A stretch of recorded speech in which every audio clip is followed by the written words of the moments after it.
오늘 벌써 10월의 마지막 주일이 되었고요. 또 교회록을 보면 종교개혁 기념주일입니다. 종교개혁 기념이 499년 되는 해거든요. 그리고 내년이 종교개혁 500주년이라고 하는 해가 남아있는데, 우리가 그동안 레위기를 통해서 하나님께 나아가는 길에 5가지 제사, 하나님이 5가지 제사를 마련하시고 이것이 하나님께 나아가는 길이라고 말씀했습니다. 이 5가지 모든 제사는 궁극적으로는 예수 그리스도예요. 제물도 제사장도 다 예수 그리스도를 나타냅니다. 첫 번째 레위기 1장에 나타난 제사가 번제입니다. 번제는 다 조각내서 태워드리는 거예요. 그래서 하나님께 나가는 가장 귀한 첫 번째는 온전한 헌신을 말합니다. 하나님은 당신에게 나가는 가장 귀한 것, 온전한 헌신을 우리에게 말씀하고 계시죠. 두 번째는 소제예요. 소제는 곡물 제사예요. 그러니까 5가지 제사 중에 유일하게 곡물을 드린 제사가 소제입니다. 이 소제는 많은 신학자들이 독립제사는 아니라고 그래요. 다른 것을 드릴 때 곁들여 드린 제사일 경우가 많다라고 합니다. 어떻든 이 곡물은 고운 가루의 핵심이 있어요. 그래서 빻는 겁니다. 계속 절고공이로 곡물을 빻아서 고운 간 만들어서 기름과 유향을 치고 소금을 치고 하나님께 드리는 것. 그래서 하나님께 나가는 가장 두 번째 길은 자기 부인입니다. 신앙의 제일 중요한 길은, 그럼 하나님께서 너 아무것도 아니잖아, 하나님 모든 것 되시잖아, 이걸 인정하는 거거든요. 이게 인정이 되는 자기 부인을 통해서 우리는 주 예수의 십자가의 길을 걸어갈 수 있는 것. 세 번째 제사가 화목제입니다. 화목제는 성경에 참 놀랍게 많이 신약에 예표되어 있어요. 화목제물 대신 예수 그리스도, 이 제사를 통해서 하나님과 우리의 모든 관계가 다 화목하게 만드는 것, 이게 화목제의 키인데, 화목제사의 특징은 재미있는 것이 고기를 나눠 먹는 거예요. 그리고 첫날에 다 먹어라, 둘째 날까지 다 먹어라. 만약 세 번째 날까지 두면은 그거 절대 제사 연락 안 됐다. 나눠 먹는 제사입니다. 이것이 예수님께서 예표했던 성만찬이에요. 예수님은 화목제물 되어 돌아가실 때 당신의 몸을 떡으로, 당신의 모든 언약의 피를 잔으로 성만찬을 통해서 내 몸이다, 내 피다 하면서 나눠주셨거든요. 모든 것 주었던 귀한 성만찬 예비 화목제물입니다.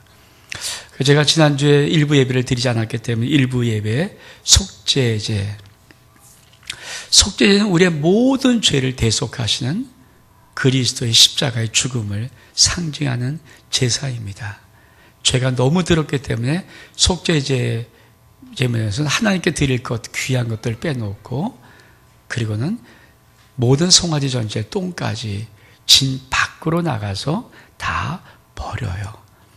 근데 속죄제의 제일 중요한 것은 3가지입니다. 피를 첫 번째 휘장에, 그러니까 성소에 들어가서 여호와의 성소장 앞에 피를 7번 뿌립니다.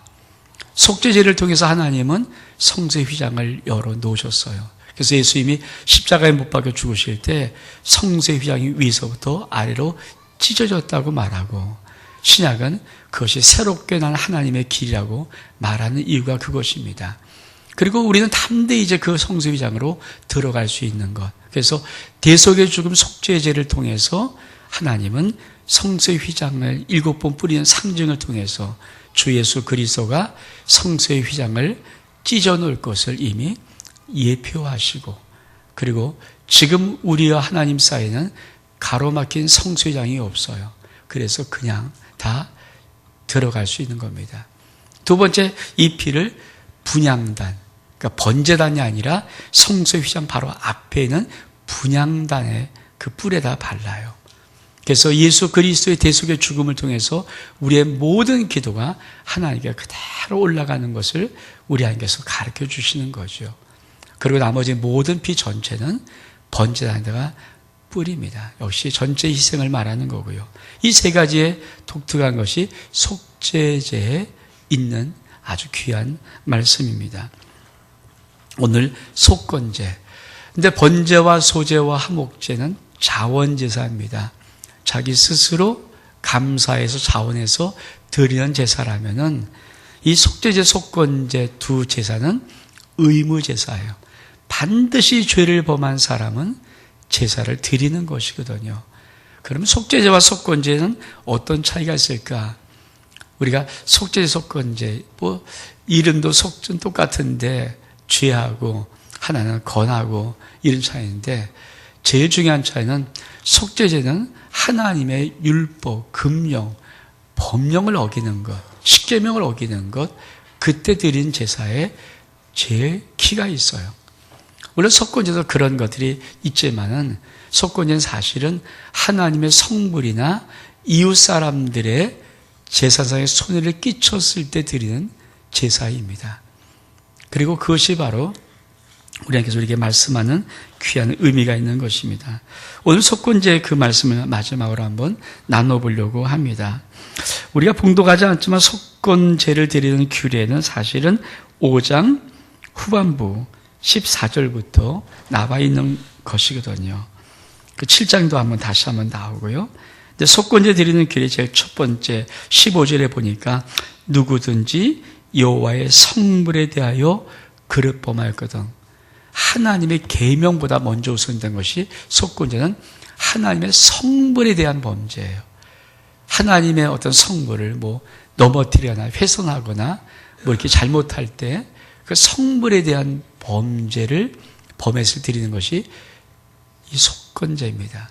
두 번째로 17절에 보니까 만일 누구든지 여호와의 금령 중 하나를 부지 중에 범하여도 허물이라 벌을 당할 것이니 금령에 대한 부분이 나오죠. 그리고 오늘 우리가 봉독한 6장 1절 2절에 보면 여호와께서 모세에게 가라사대 도저히 여호와께 신실치 못하여 범죄하되 곧 남의 물건을 막거나 전당 잡거나 강도질하거나 늑봉이라는 건 착취를 말합니다. 억지로 강제를 뺏는 것, 그렇게 착취하고도 사실을 부인하거나 남의 잃은 물건을 얻고도 사실을 부인하여 거짓 맹세한 사람은 이 모든 일 중에 하나라도 행하면 범죄하면 이 죄를 범하였으며 그 죄가 있는 자가 그 빼앗은 모든 것을 다 돌려주고 그리고 5분의 1을 더하여 돌려보내라. 이게 속건제죠. 그러니까 하나님은 하나님의 성물에 대한 범죄, 금령보다 그러니까 하나님의 계명도 중요한 성물에 대한 범죄, 이것을 속건제라고 말하고 재산상의 손실을 일으켰던 그 범죄를 우리가 대속을 받을 때 속건제라는 것이에요. 그러니까 이 속건제는 속죄제와 그런 차이가 있습니다. 그래서 재산상의 손실을 입었을 때 하나님의 우리가 드려야 될 제사가 속건제물이다. 근데 이 속건제는 특징이 있어요. 속죄제는 여러 가지 수송아지. 그러니까 속죄제는 제사장이 범했을 때 드리는 거, 온 이스라엘 회중이 범했을 때 드리는 거, 이거 수송아지거든요. 족장이 드렸을 때 죄를 범해서 드리는 거, 또 평미 드렸을 때 보면 이 제물의 종류가 달라요. 근데 속건제는 그 무엇이든 간에, 그렇죠. 재산상의 손실을 입어서 무조건 수양이에요. 흠없는 수양을 드리는 것으로 하나님은 고정시켜 놨어요. 왜 그런지는 이 속건제물이 사실은 굉장히 중요한 의미를 갖고 있어요. 많은 사람은 번제, 소제, 이런 거 다 알잖아요. 화목제, 속죄제까지 참는데 속건제 그러면 이게 뭔가, 무슨 것인가. 근데 여러분, 이사야 53장 10절에 보면은 이 53장은 메시아 고난의 장이라는 장이거든요. 그 주제가 예수님 오실 메시아가 고난받는 것을 그려놓는 것. 이게 이사야 53장인데 그 53장 10절에 이런 말씀이 있습니다.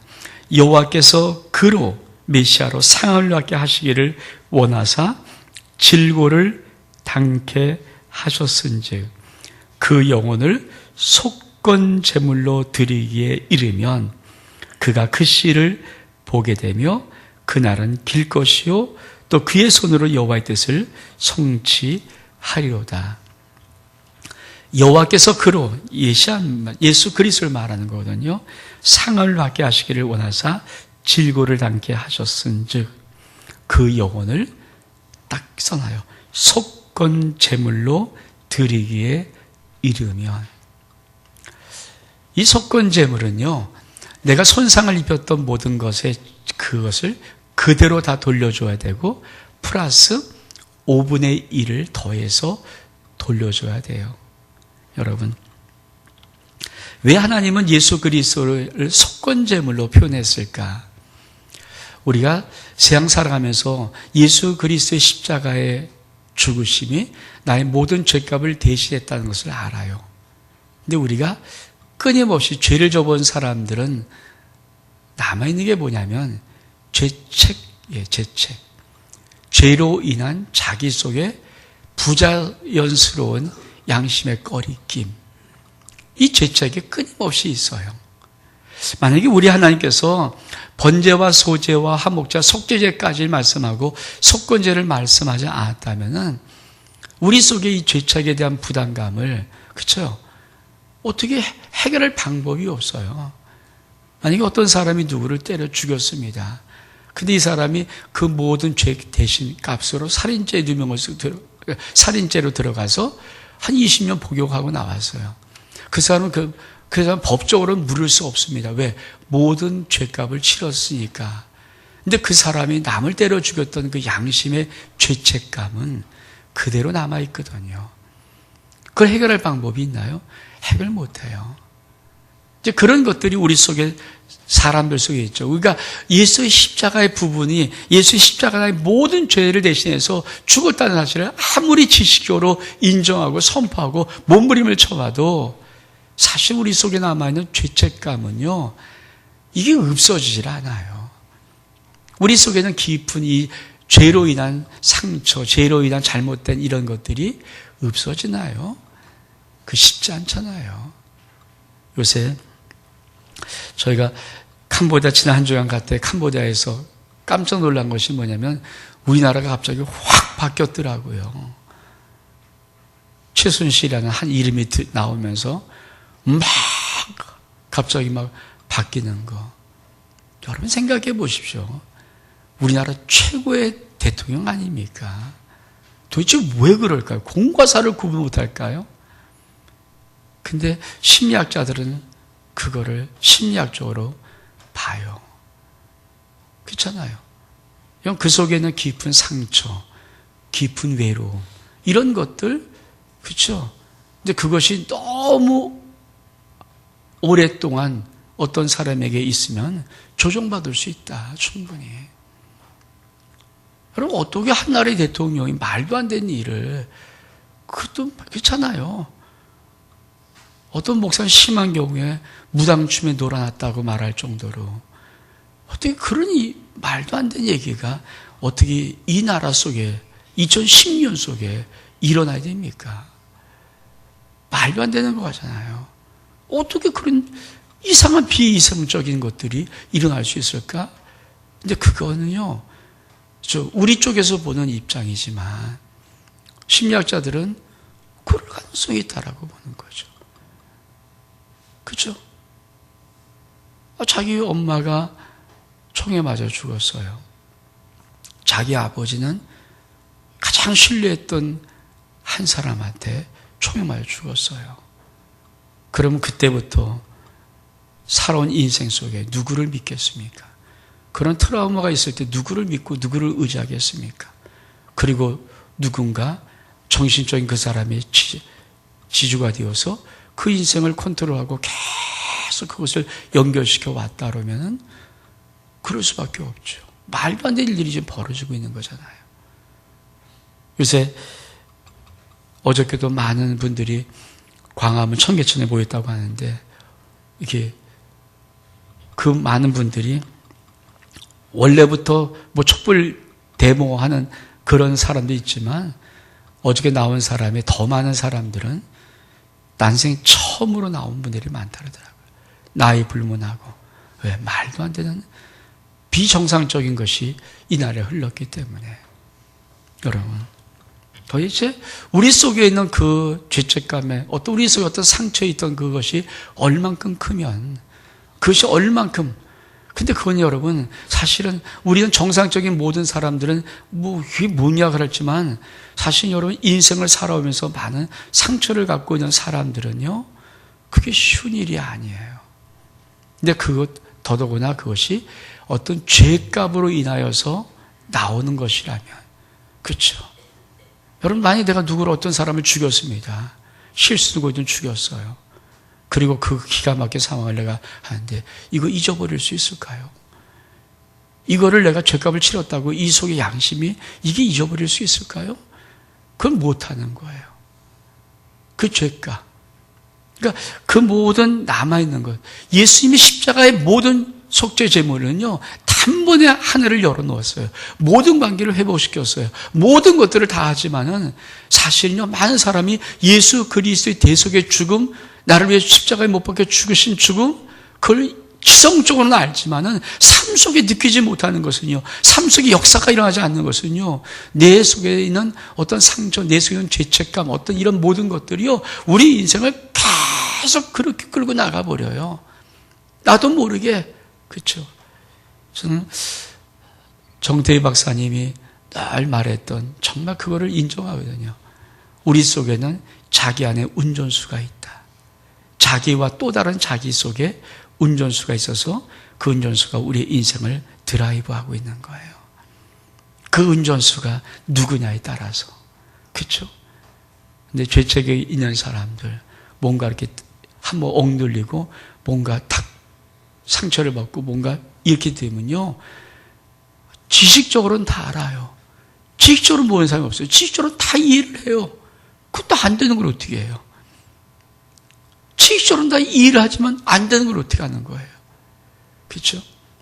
그런 것들의 부분. 그래서 우리 하나님이 예수 그리스도를 속죄 제물로만 십자가에 못 박은 것이 아니고 질고를 당하면서 그 모든 죄의 형벌의 값, 죄로 인하여서 또 부수적으로 일어나는 우리 인생을 수십 개로 높이는 죄책의 무거운 짐, 이것까지 해결하기 위해서 하나님은 속죄 제물뿐 아니라 속건 제물로 그 영혼을 받으셨다고 말하는 거예요.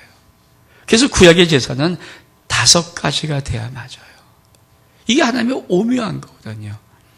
여러분 인생을 살아가면서 여러분이 누구인지 아십니까? 우리 인생은 자기 속에 있는 이 드라이브하는 이 자를 자기도 모르게 일생을 이 드라이브한 자가 끌고 가는 거예요. 이걸 깨닫고 그렇죠.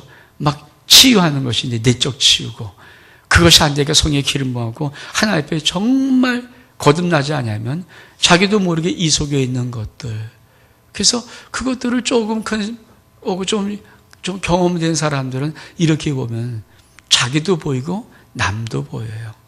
저 사람이 왜 저럴 수밖에 없는가?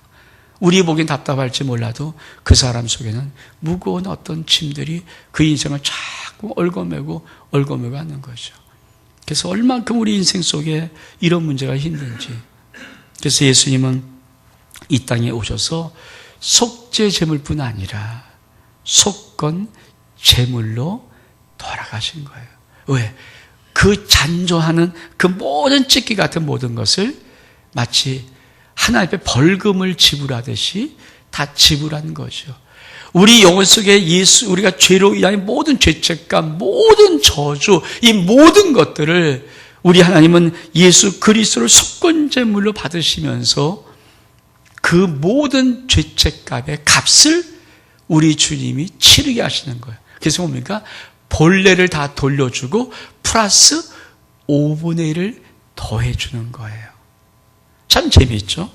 이게 본전만 다 돌려주는 거로 한다 그러면 우리는 그렇죠. 우리가 예수 그리스도로 이 속건제물 돼 있을 거를 이 은혜를 갖고 체험하고 나가도 우리가 원래밖에 안 되잖아요. 근데 사실은요.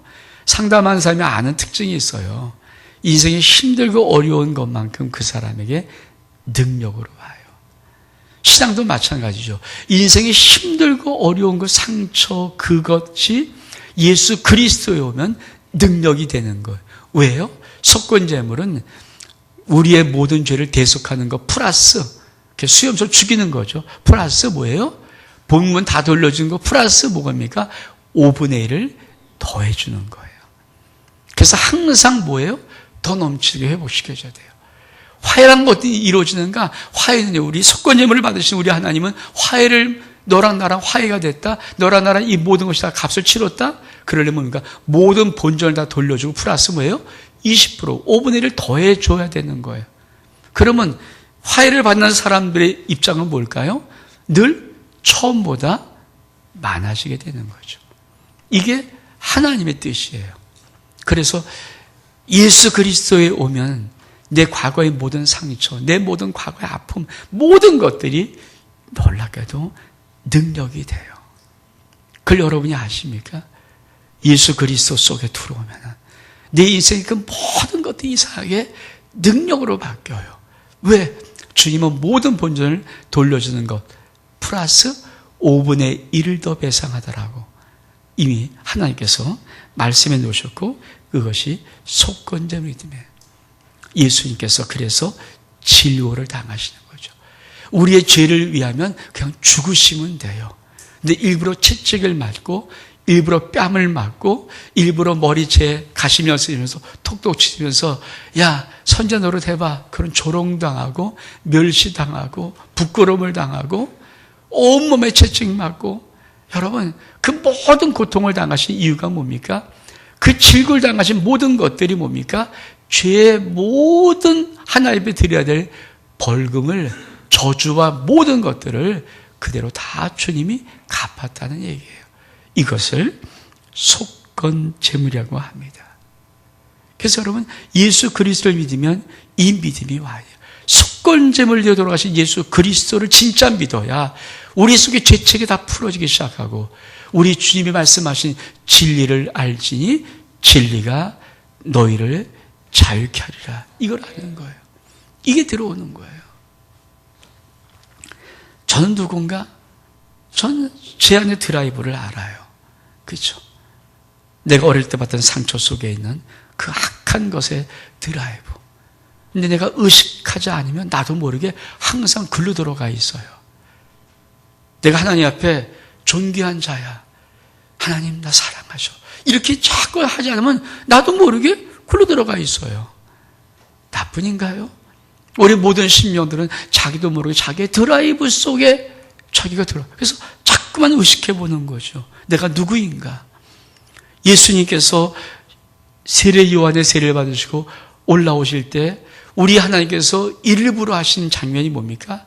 하늘이 열리고 성령이 빌같이 내려오시면서 하늘에서 음성을 들려주신 거예요. 확증이기도 하지만 그 음성이 뭡니까? 이는 내 사랑하는 자요, 내 기뻐하는 자라. 왜 그 말을 왜 들려줍니까? 여러분, 이 땅에 있는 모든 사람들이 들어야 할 메시지거든요. 우리가 예수 그리스도를 영접하면 하나님의 자녀가 될 때 하늘의 영적인 세계에서 어떤 일이 벌어지냐면 하늘이 열리고요. 하나님의 음성이 내 심령 영혼 속에 들려요. 그게 뭡니까? 너는 내 사랑하는 아들이요. 내 기뻐하는 자라. 근데 우리 영혼 속에 원래 상처, 우리 영혼 속에 자아상, 우리 영혼 속에 이 자존감, 우리 영혼 속에 자아가치 이 모든 것들이 이미 훼손될 대로 되었기 때문에 이게 쉽지 않거든요.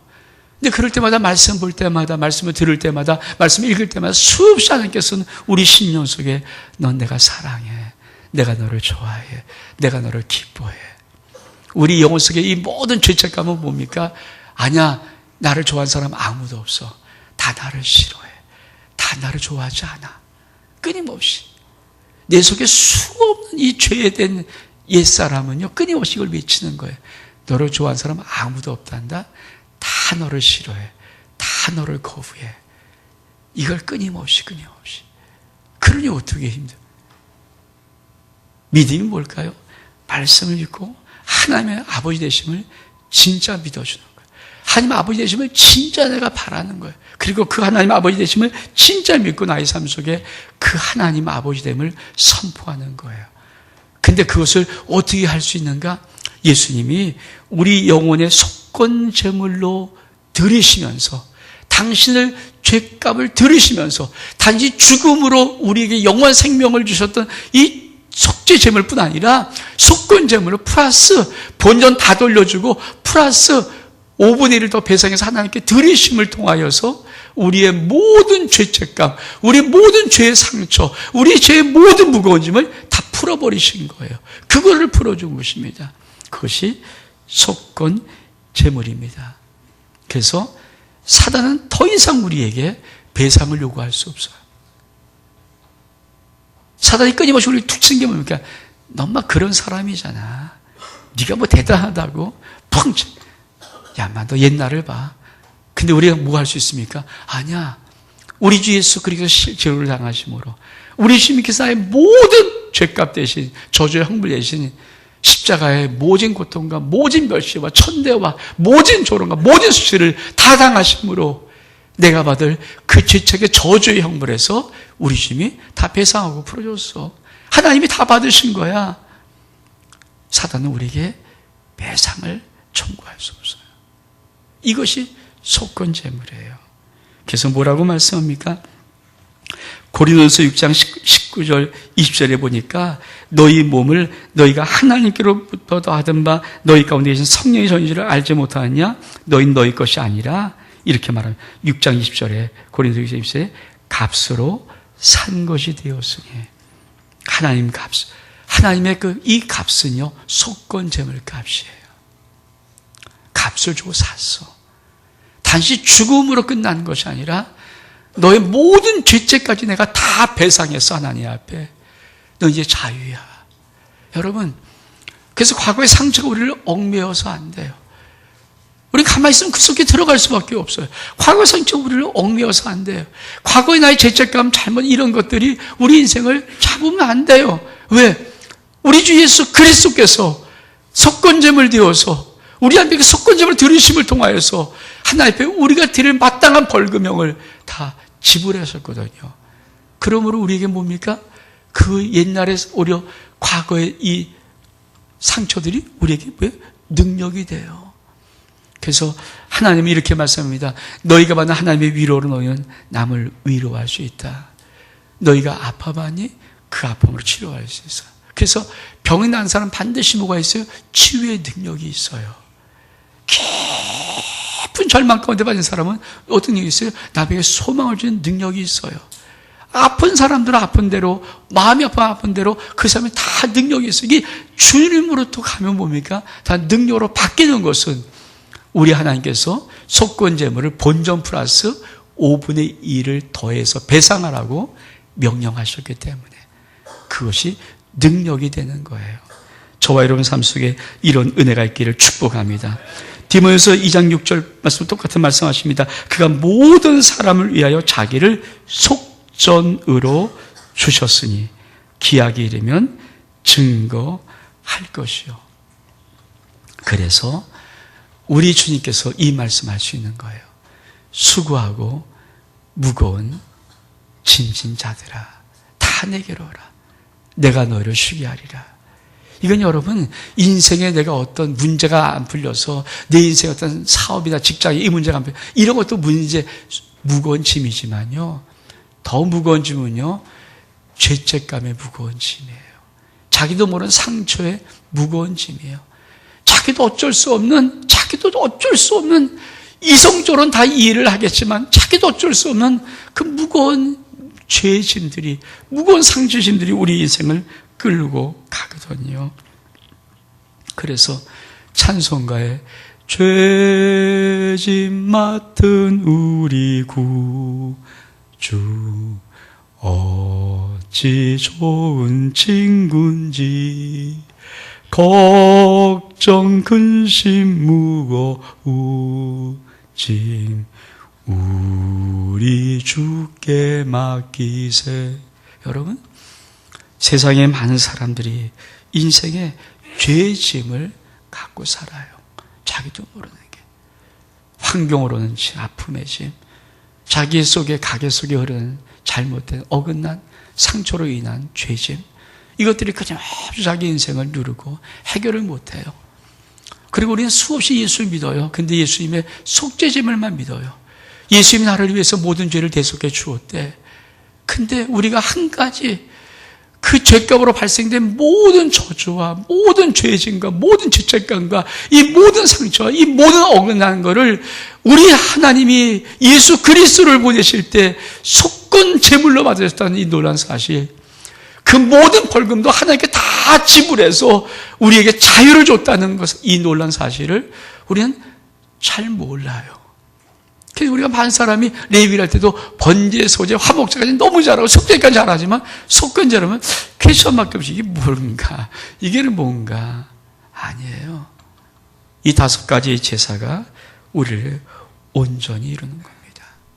여러분, 오늘도 혹시 남은 모르게 내 안에서 나도 모르는 아픔, 나도 모르는 죄책의 상처, 나도 모르는 어둠의 그림자, 나도 모르는 자아의 왜곡됨, 이런 걸 가지고 허덕이면서 힘들게 나도 모르게 살아가는 내 인생에 다른 드라이버에 있어서 나는 이러고 갈 것인데 자꾸만 저쪽으로 가는 나도 모르는 그런 것이 있습니까? 오늘 우리 하나님이 예수 그리스도를 받으실 때 그 영혼을 속건 제물로 받으셔서 우리의 모든 벌금을 우리 주님이 다 갚으셨어요. 그래서 더 이상 우리가 죄로부터, 죄책감으로부터, 어떤 우리의 인생의 상처의 수치로부터 우리를 자유케 하였습니다. 이 은혜가, 이 놀라운 사랑이 오늘 저와 여러분 심령 속에 있기를 주의 이름으로 축복합니다. 우리 한번 일어나겠습니다. 레위기의 5가지의 모든 제사는 예수 그리스도십니다. 우리 그분을 찬양하는 아름다운 찬양으로 함께 나가기를 원합니다. 예수 사랑해.